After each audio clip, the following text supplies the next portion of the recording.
সন্তান, এর জন্মের ঠিক নাই।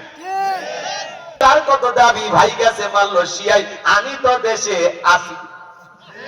সুযোগ পাইলে ভাবি রুমে প্রবেশ করে বলে, ভাবি আপনার চেহারার দিকে তাকাইলে মনে হয় না যে আপনি 2 বাচ্চার মা। এরে বদমাইশ, 2 বাচ্চার মা হয়েছে তো তোর সমস্যা কি? কথা বলে না, বলে ভাবি আপনার চেহারার দিকে তাকাইলে মনে হয় না আপনার বিয়ে হয়েছে। কি দৃষ্ট দেবর আছে না নাই? ভাবিও মডার্ন, ভাবি এগুলো এনজয় করে, শুনে খুশি হয়। কিন্তু ভাবি যদি নেককার আবেদা সালেহা মুমিনা হইতো, দেখে বলতো কুল্লিল মুমিনিনা ইয়াগুদ্দুনা মিন আবসারিহিম। হে দেবর, আল্লাহ বলেছেন মুমিন পুরুষের দৃষ্টি থাকবে নিচের দিকে।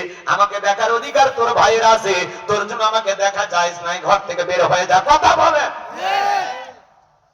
আমি নারীদের যারা ওয়াজ শুনতেছেন, মা 2টা পুরুষ হইতে আপনারা একটু দূরে থাকবেন, একটা দেবর আর একটা দুলা ভাই। হাদিসের ভাষায় এদেরকে মৃত্যু তুল্য বলা হয়েছে, বিষাক্ত সাপের চাইতে এরা ভয়ঙ্কর। 2টা পুরুষের দ্বারা মা বোনেরা বেশি নির্যাতন আর জুলুমের শিকার হয়, কিন্তু প্রকাশ করতে পারে। আজকে সমাজ সবচেয়ে ধ্বংসের মূল যে কারণ, এই মোবাইল। মাথা পাগলা হয়ে যায়। কথা কর না কেন? সমাজে আছে না নাই? দেশে মোবাইল আইছে, চিঠি বন্ধ হইয়াছে, দিওয়ানা বানাইছে, পোলা মাইয়ার মনের কথা ভাসে বাতাসে। ছোট ছোট পোলাপান নষ্ট হয়েছে কিসের জানেন? যে লাইলা লাইলা নামের এক মহিলা শুনেননি? এর আগে লাইলা মামুন 2 জন পাগল ছিল, টিকটক করতো। কথা কন না আপনার? আবার একটা নতুন ছেলে, লাইলার ছেলের বয়স হবে, সে এসে বলতেছে আমি লাইলাকে ভালোবাসি, আমি লাইলার জন্য দিওয়ানা, আমি লাইলার জন্য পাগল, আমি মামুনের চাইতে বেশি ভালোবাসবো। সুবহানাল্লাহ। একটু জোরে কোন নাউজুবিল্লাহ। কি যে আউল ফাউল পাগল ছাগলের মানে খেলা এই দেশে চলে রে ভাই, হিসাব ছাড়া। সেটা নিয়ে সোশ্যাল মিডিয়া পুরো ভাইরাল হয়ে যাচ্ছে। ছোট বাচ্চা, এই খুব বেশি বয়স হলে 18-20 বছর বয়স হবে, এরকম একটা পোলাপান, ওই ছেলে লাইলার ছবি পুরো শরীরে, বুঝছেন, ছবিগুলো এরকম নিয়ে আসে বলতেছে আমি লাইলাকে ভালোবাসি। তখন মানুষ বলতে চাই, ছেলে তুমি লাইলাকে ভালোবাসো, তো তুমি তো লাইলার সন্তান হওয়ার যোগ্য। তো বলতেছে না, আমি লাইলার স্বামী হতে চাই। কি হতে চাই? লাইলাকে ভালোবাসে, লাইলার স্বামী। আর সমাজটা নষ্ট করছে মোবাইল। ওই লাইলার ফেসবুকে যদি ছবি টবি না দেখতো, লাইলা মামুনের এই টিকটক ভিডিও যদি না দেখতো, তাহলে এই লাইলার আরেকটা প্রেমিক তৈরি হইতো না। কথা কন ঠিক কি?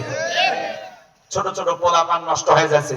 কথায় আছে না, এক পাগলে ভাত পায় না, ওই না কি একটা কথা আছে না ভাই, ও পুরান পাগলে ভাত পায় না, নতুন পাগলের আমদানি। এগুলো পাগল হয়ে গেছে ভাই, একটু সেলিব্রিটি হওয়ার জন্য, একটু ভিউজ কামানোর জন্য পাগল হয়ে গেছে। পুরো দেশের মানুষকে ওরা পাগল করে ছাড়বে। কথা বলে ঠিক কিনা?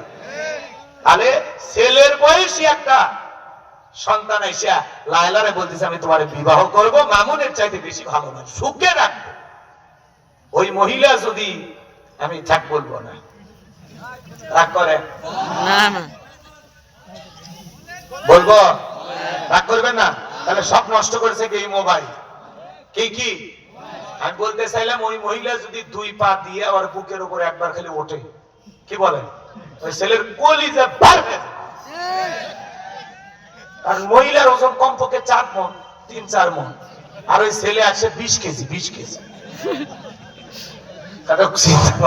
এই সেন্টু গেছে লাইলা বিয়ে দিবে, কেন ওর ওজন কত জানিস? তোর বয়সের সাথে এই জিনিস যা। কথা কন না আপনারা? 2 বাচ্চার মা, 4 বাচ্চা মা পরকীয়া প্রেম করে আরেকটা ছেলের হাত ধরে পালিয়ে যায়। যে নারী স্বামী রেখে সন্তান রেখে আরেকটা পরপুরুষের হাত ধরে পালিয়ে যায়, ওটা নারী না, ওটা নারী জাতির কলঙ্ক, কলঙ্ক, কলঙ্ক। কেমনে পারলা মা? ও বোন, কেমনে পারলা স্বামী রেখে সন্তান রেখে আরেকটা ছেলের হাত ধরতে? কেমনে পারলা নিজেকে এত নির্লজ্জ বেহায়া বানাইতে? ও মা, বোন, তুমি কেমনে পারলা? এই কথা কন না কেন? আজকে মাঝে মাঝে দেখা যায় বিবাহের দাবিতে টাঙ্গাইল থেকে নিয়ে চলে আসছে রাজশাহী, আসে বলতেছে এই গ্রামের বলছো। কি করছে মা? বলে আমার সাথে মোবাইলে একাধিকবার যোগাযোগ হয়েছে, আমরা স্বামী স্ত্রীর মতো হোটেলেও, আর বলবো না। তো এখন কি সমস্যা? বলে আমার ভালোবাসা বেশি হওয়ার কারণে এখন আমি তার সন্তানের মা হতে চলেছি। আমাকে যদি বিবাহ করে ভালো, না হলে আমি আত্মহত্যা করে মারা যাব। এই ধরনের মানুষই তো মরে যাওয়াই বেশি। কথা বলেন না, রাগ করেন আপনারা? সমাজটা গেছে কোথায়? কত মহিলা আসতেছে ছেলের বাড়িতে বিবাহের দাবি, এই নারী তোমার দাম কি এত কমাইলা? আজকে ফুটপাতে ঘোরো, স্বামী খুঁজো। এই কথা কন না, এত সস্তা বানাইলা মা নিজেকে। একটা পুরুষ যদি না চায় আর একটা নারী যদি না চায়, কখনো তাদের ভিতরে সম্পর্ক হতে পারে? সব দোষ কি নারীদের? ছেলেদের নাই? এক হাতে তালি বাজায়। এই ছেলে, যুবক, তোমাকে বলছি, তোমার স্ত্রীর সাথে যদি কেউ পরকীয়া প্রেম করে, মাইনে নেবা না? কথা বলেন নাকি আপনারা? বিয়ে কি ভালোবাসা শেয়ার করবেন? জোরে বলেন, পুরুষের মতো বলেন। আপনার স্ত্রীর সাথে পরকীয়া করলে কেউ মানবেন? আপনার মায়ের সাথে, বোনের সাথে, খালা ফুফুর সাথে।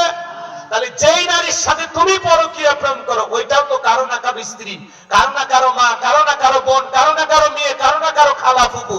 এই ছেলে, কবে মানুষ হবি তোরা? হ্যাঁ মাসুদ, ভালো হয়ে যাও। তোমরা মানুষ হইবা কবে ভাই? নিজেকে পরিবর্তন করো। অনেক নারী আছে বিধবা, অসহায়, স্বামী নাই, 2-3টা বাচ্চা, দেখার কেউ নাই। যাও না, দায়িত্ব নাও, আল্লাহ খুশি হবে। এই যা বিয়ে কর, কথা কর, ওই জায়গাতে যাবি না। একটা স্বামী আছে, সেই মহিলার দেখে ভালো লাগে, তাই না? তোমার রুচিতে সমস্যা, কুকুরে প্রসাব করছে তোর মাথায়, কথা কর। সমাজ পরিবর্তন হওয়া দরকার বাজান। এগুলো থেকে আমাদের ফিরে আসতে হবে। যুবক, কোন নারীর দিকে বাঁকা চোখে তাকায়, হালাল স্ত্রী তার দিকে তাকাও, অন্য নারীর দিকে তাকায় কোনো লাভ নাই। বিবাহ করো, আপত্তি নাই, কিন্তু অবৈধ কোনো প্রেম ভালোবাসা করা যাবে না। আল্লাহ যেন হেদায়েত দান করে। জোরে বলেন আমি। দেশে টিকটক আসিয়া সবকে আল্লাহ ভাসিয়া। টিকটক আছে, ছোট ছোট বাচ্চারা টিকটক করে। ওই যে মামুন লাইলা টিকটক, আর পিচ্ছি বের হয়েছে, ছবি টবি নিয়ে ঘুরতেছে, কয় লাইলা গান বিয়ে করবো। এলে সব টিকটক করে ভাইরাল হবার চাই, বোঝেন নাই? তা বোঝেন, বোঝেন আপনারা। মহিলা নুডলস রান্না করে, তার টিকটক ভিডিও বানায়, বলে এই যে বন্ধুরা দেখেন কিভাবে নুডলস রান্না করতে হয়। প্রথমে সয়াবিনের তেল, এরপরে তেজপাতা, তারপরে আমার গালতাটা থাপ্পড়। আছে না? পড়াশোনা নাই, সব অটো পাস। কথা বলেন ঠিক কিনা? আল্লাহ যুবকদের হেদায়েত দান করুন, জোরে বলুন আমিন। মা বোন যারা শুনতেছেন, মা সাতটা আমল, 8টা জান্নাতের দরজা খোলা। মা 1 নাম্বার নামাজ, 2 নাম্বার রোজা, 3 নাম্বার ফরজ পর্দা, 4 নাম্বার স্বামীর খেদমত। এই 4টা আমল আল্লাহ মা বোনদেরকে করার তৌফিক দান করুন, জোরে বলুন আমিন।